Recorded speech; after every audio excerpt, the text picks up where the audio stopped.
नमस्कार, मैं हूं आपके साथ नम्रता। 10 साल हो गए जब बंगाल की सत्ता में जम चुकी वाम दलों की सरकार को ममता बनर्जी ने उखाड़ फेंका था। बंगाल के राजनीतिक इतिहास में ममता बनर्जी के अनोखे पॉलिटिकल स्टाइल की जबरदस्त चर्चा शुरू हुई। फिर समय बदलने लगा। 5 साल तक बंगाल में ममता दीदी के नाम पर खूब लहर बहती रही और इसी लहर में टीएमसी लगातार दूसरी बार चुनाव जीत गई। फिर पार्टी में खुमारियों का दौर आया। इस बार सत्ता की हनक में किसी को अंदरूनी लड़ाई की भनक तक नहीं लगी। हालात इतने बदल गए कि ममता बनर्जी के साथ खड़े लोगों ने एक एक करके पार्टी से दूरी बनानी शुरू कर दी। अब स्थिति के मुताबिक सवाल यह है कि क्या ममता बनर्जी की सियासत सबसे बुरे दौर की तरफ जा रही है? बंगाल को और ममता बनर्जी को जानने वाले लोग इस बात को भी जानते होंगे कि दीदी किसी भी राजनीतिक दौर को बुरे दौर से कैसे निकाल लेती हैं। इसीलिए इस बार भी ममता बनर्जी नए ढंग से रणनीति बनाने में लग गई हैं।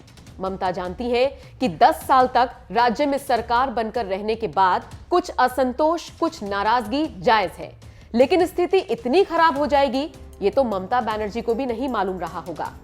इसी बीच टीएमसी के साथ प्रशांत किशोर जुड़ गए। प्रशांत किशोर के दौर में पार्टी के भीतर नाराजगी ने सबसे तेजी से अपना स्थान पक्का किया। विरोध के स्वर काफी तेजी से उठने लगे। पार्टी में प्रशांत के खिलाफ बोलने वालों को चुप कराने की राजनीति चली। प्रशांत किशोर का कद ही बढ़ता रहा और ममता बनर्जी का विश्वास भी जस का तस बना रहा।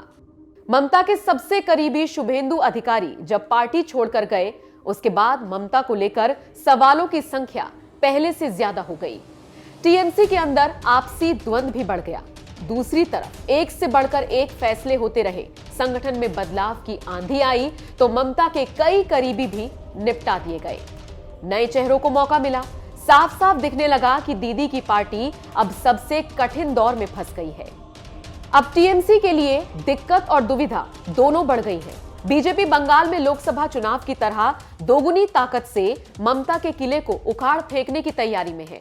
बड़े नेता लगातार बंगाल का दौरा कर रहे हैं। हर तरह से टीएमसी के खिलाफ मोर्चा खोलकर बीजेपी वोटों को अपनी ओर शिफ्ट कराना चाहती है। ममता बनर्जी के लिए सबसे ज्यादा दिक्कत तब शुरू हो गई थी जब मुकुल रॉय ने बीजेपी का दामन थामा था। कहते हैं बंगाल के गांव वाले इलाके में मुकुल रॉय की पकड़ बहुत ज्यादा है और इस तरीके से ममता दीदी के लिए यह बड़ा झटका था।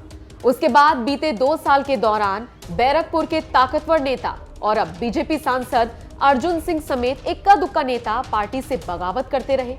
फिर दौर आया जब शुभेंदु अधिकारी ने पार्टी को झटका दिया। मतलब एक तरफ टीएमसी को निशाने पर रखकर बीजेपी निशाने पर है तो दूसरी तरफ पार्टी के एक से बढ़कर एक धुरंधर अलविदा कहते जा रहे हैं। अभी ममता बनर्जी रणनीति बना रही है। शीर्ष नेता आपात बैठक में बीजेपी की काट खोजने में लगे हैं। कुछ दबी जुबान से पार्टी बदलने की आदत को बंगाल में बढ़ाने के लिए ममता बनर्जी को ही दोषी मान रहे हैं। विरोधी कह रहे हैं कि ममता को अब उन्हीं की भाषा में जवाब मिल रहा है। कांग्रेस भी ममता को ही निशाने पर ले रही है।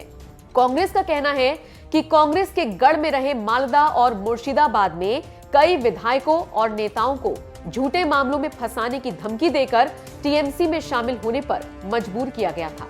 उस समय दल बदलने वाले कई लोग अब बीजेपी में चले गए हैं। राजनीति के जानकार बता रहे हैं कि 60 के दशक को छोड़ दें तो पश्चिम बंगाल की राजनीति में दल बदलने की परंपरा नहीं रही है। ममता को ही बंगाल में दल बदल की परंपरा के लिए दोषी माना जाता है। विपक्ष के नेताओं को धमकाकर या लालच देकर टीएमसी के पाले में किया जाना ममता ने शुरू किया था, लेकिन अब वक्त के साथ साथ बहुत कुछ बदल गया है और इस बार निशाने पर है ममता सरकार।